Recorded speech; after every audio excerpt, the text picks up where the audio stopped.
Hey guys, welcome back to my channel. How are you guys doing this good day? I know the setting looks a little bit different right now because I'm not in front of the lighting. Listen, today I thought it'd be a fantastic, phenomenal, fun, fresh idea to clean out our palette drawer. Listen to me when I tell you. The amount of palettes I have, it's actually a crime. Like honestly, I probably have over like 1,000 palettes. Like literally like 1,000 palettes. I have to cover this up because this is the after. This is the after of what it looks like. So I'm filming this part after I've already cleaned the drawers out. So don't look. They're much worse than this. Much worse.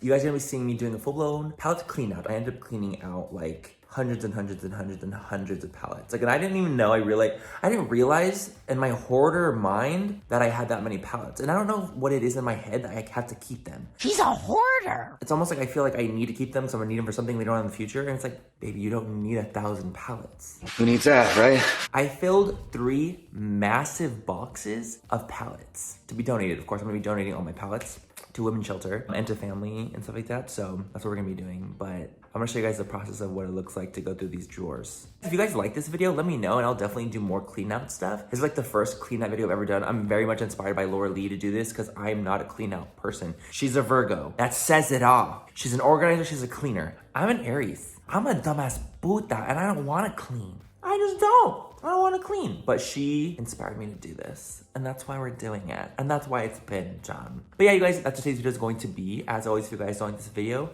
you guys don't like me, please don't fucking watch it. No drill with that. But if you guys do like this video, if you guys like organization, if you guys like the gays, We do. click like and subscribe to my channel if you're not already. And if you're new, what is up? Period. Period. Let's go and get into this organization nation. Also, my skin is looking so fucking clear. Who is this?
just so I just have that saved. But anyway, these are all the face palettes. These are what stayed, you know. We got some Natasha Denona, of course, Anastasia Beverly Hills, ColourPop Tarte, sickening. And this is the final of the palettes. These are the eyeshadow palettes or pigment palettes or color palettes, whatever the fuck you want to call it, palettes. These are what have stayed in the drawer. As we can see, there's still a line. There's still a hella lot, you guys, and it's haunting. It absolutely is haunting for sure. But this is what I was able to whittle it down to with a whittle. A whittle. So this is what we have so far. We have tons of shit. We have Laurel E. Los Angeles. We got, you know, Christie's palette with Pure. Tons of Natasha Denona over here. All the Huda minis. I love the Huda minis. They're so good. And yeah, tons of different collabs. We have Anastasia palettes out here. I kept a lot of collabs, you know, the Katie and Desi Dose of Colors collab. I kept a bunch of collabs because that, like, is the best. I love seeing collabs. We have, you know, the Nicole Contillo x Violet Voss, Laura Lee x Violet Voss. They're memories, you know, they're really cool memories. So that is the palette drawer. I'll probably have to go through this again soon because it's obviously like so fucking loaded up. But yeah, for now, this is what y'all gonna be. Period. So as we can see, the drawers have been filled. Back and the drawers are filled. Back and the drawers are... No, we're not doing that. We're not gonna do that. I'm so sorry for even thinking that was a thing. But we have this. The drawers are looking stunning. This is stunning. The organization of it all, I don't do this. I'm not an organizer. You know what I'm saying? So the fact that I even did this, this actually took me... This took me hours, like real fucking hours, painstaking hours to get rid of this shit. But I'm very glad that I did because it's like literally organized and pretty looking. And now I can like kind of go through them quickly, easily, see if I want to keep things, if I don't. So all the palettes, you guys, were put into those humongous barrel-looking boxes, and those are gonna be donated and given away. So I'm really excited to give them away to a place that would use them and, you know, actually enjoy them and love them. So that's what I'm really excited about because obviously I love them too, but I have so much and I can only use so many things myself, you know, in my face. And as you can see, there's a lot of things, and I am a hoarder. I've decided and come to realize I am. Just when I pull this open, I'm putting this right here. Oh, my Moon Prism blush palette right there. Oh, yeah. But anyways, guys, thank you guys so much for watching. I hope you guys liked this video. I know it's a little bit different for me. I don't ever do these kind of organization videos or like going through kind of things videos, but let me know if you guys did like it because, you know, I obviously have to get these drawers done and like organize them and get through them. So if you guys want me to film them, I absolutely will. But yeah, I just wanted to do the palette thing first because I literally had the most palettes of anything I own. No, I probably have more lipsticks. Technically, I probably have more lipsticks. I don't even want to like look at oh my god. Yeah. Anyway, have a great rest of the night or day wherever you guys are, and I will catch you guys in my next video. Bye. I love you. Mwah. Please help. Help him. Help him. I don't want to look at it right now.